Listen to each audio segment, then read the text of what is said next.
Hey, welcome back once again. Dr. McPhail from McPhail Chiropractic in Somerville is here to talk about carpal tunnel syndrome. And a lot of people seem to be getting this, especially since the onset of more computers at work, more computers at home, and texting and doing all this kind of stuff. Tell us, what are the symptoms of carpal tunnel syndrome? Carpal tunnel symptoms, you're going to experience some numbness or tingling in the hands, sometimes shooting pain or radiating pain. A lot of repetitive syndromes of sitting at a desk at a computer can exacerbate this.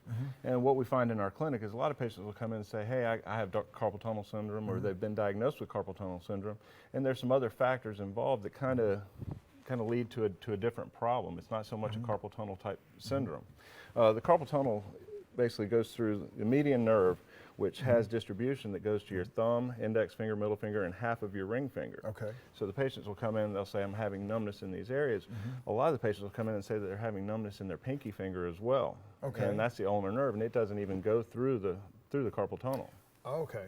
All right. So there's something else going on then. Yeah, there's something else going on, and a lot of the time, due to the repetitive stresses of sitting at a desk at a computer, it puts a lot of abnormal stress on the lower cervical spine. And what happens is the discs will begin to degenerate, causing degenerative disc disease. And when it does that, it puts compression on the nerves.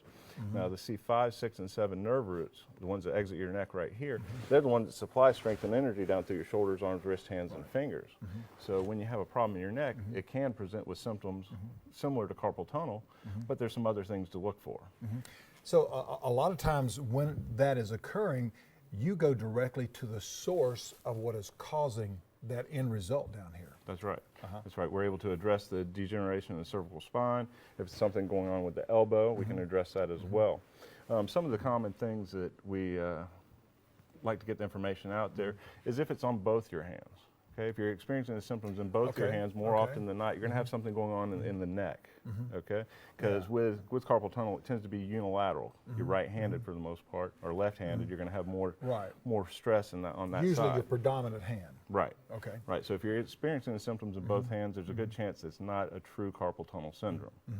A couple other things is if the symptoms are bilateral and they're about the same, they're equal. Like if you have the same amount of numbness in your right hand as you do in your left hand, there's a good chance it's more of a cervical spine problem. And again, a lot of times that has to do with how erect or how proper the person is sitting in the chair, what type of chair they have, the altitude or how high or low their desk is, and how high or low their chair is as well. And it should be at a certain fit where your legs are 90 degrees and that sort of thing, but you don't need to be craning or leaning forward. That'll put pressure on your neck. That's one of the most common postural distortions we see is what's called a forward head syndrome, where the head comes forward like this. And what happens is, as you start to lose that normal weight-bearing relationship, gravity takes over.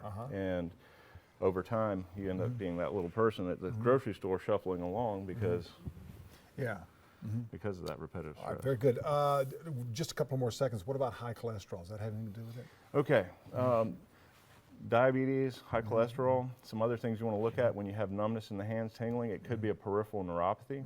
The reason with cholesterol, a lot of statin drugs that are designed for lowering cholesterol, some of their symptoms or side effects can be peripheral neuropathy, which can cause numbness and tingling. So that's something you want to rule out as well. And if you're a diabetic, neuropathy can also go into the upper extremities and cause that numbness and tingling as well. Dr. McPhail, thank you for that great information. Stay with us. We've got more coming up in just a moment with Low Country Live. McPhail Chiropractic, 873-2225.